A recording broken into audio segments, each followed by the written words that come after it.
Yes, you heard that right. I am officially, until the end of the NBA playoffs, an Indiana Pacers fan. Not that I wasn't rooting for the Pacers against the Knicks anyway, but I wasn't rooting. I wasn't invested. The Pacers beat the Knicks. That makes me a Pacers fan. Now the Pacers are playing the Celtics in the Eastern Conference Finals. And they're counted out once again because the Boston Celtics on paper, just like the Dallas Cowboys every year, are the favorite to win. And they're going to do what Boston does. They're going to choke. But I am an Indiana Pacers fan until the end of these NBA playoffs. The first thing I want to say is, Knicks fans, I tried to warn you. I tried to warn you that the negative energy you put into the air was going to come back and bite you.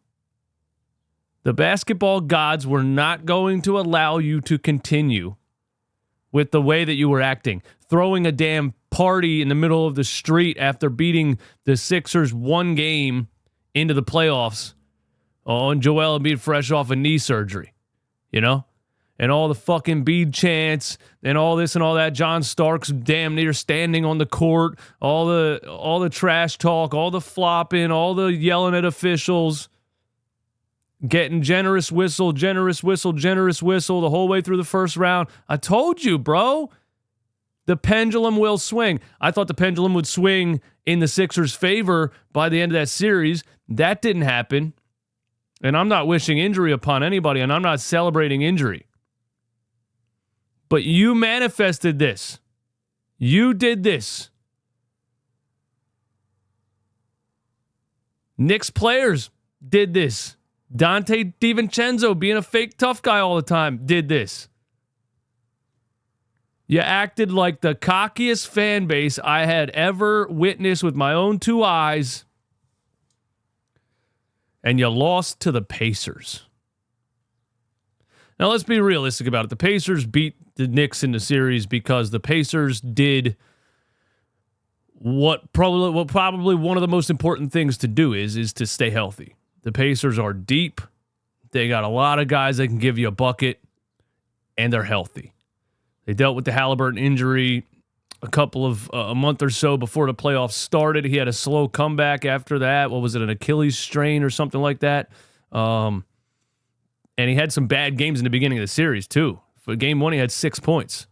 But, man, once he started getting more confident and heating up, he really started killing the Knicks, man. And it just, everything came together for the Knicks at the perfect time. Healthy. Guys are shooting well. Very deep. They're rebounding well. They're playing defense way better than they've been playing defense the whole season. They actually had the worst defense in the NBA for a lot of the beginning of the season. So to see them play defense the way they're playing it is wild. They got Miles Turner can give you a bucket. They got Pascal Siakam who can get in space and do his thing. Andrew Nembhard is balling out of his mind. Hey, Nick Nurse. Young guys can play in the playoffs. Let's somebody call Nick Nurse. And please show him some Andrew Nembhard tape. Young guys can play in the playoffs, Nick. Do you see what you're witnessing? Look at Lively over there. Dallas Mavericks. The dude had 16 rebounds in a game. He's a rookie. Young guys can play in the playoffs, Nick. Just want you to know that. The shunning of KJ Martin, and Ricky Council Jr. just pisses me off the more and more I watch these playoffs. Anyway, let me get back on topic. I kind of want to apologize to TJ McConnell. For years, I've said that TJ McConnell's not really good, and he never was good. Sixers fans just like his hustle and his scrappiness. TJ McConnell is good. I mean, he is legitimately good. He is out there giving NBA teams work in the NBA playoffs. Not just hustle points. I'm talking hesitation, crossover, finish in the lane, through contact, reverse layup, driving and dishing. TJ McConnell is playing like a high-level NBA point guard in the playoffs for TJ McConnell, man.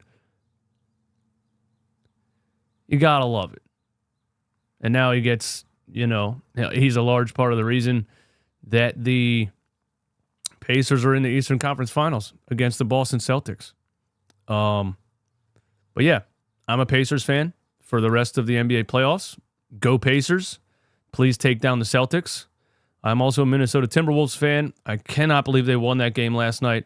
Anthony Edwards at 22 years old is the most confident 22-year-old I've seen since LeBron James, since Michael Jordan. He is absolutely legit. His swag on the court, his leadership at that young of an age is just unseen. And who we got? Mavs? Did the Mavs win that? Mavs won that series. So we got Minnesota versus Dallas. I don't think Dallas has enough. I think Minnesota's a deeper team. I think they're a better defensive team. I think they're a better rebounding team, even though Lively's out there getting boards like a maniac. That'll be a fun series to watch. But I got Minnesota on that side. And I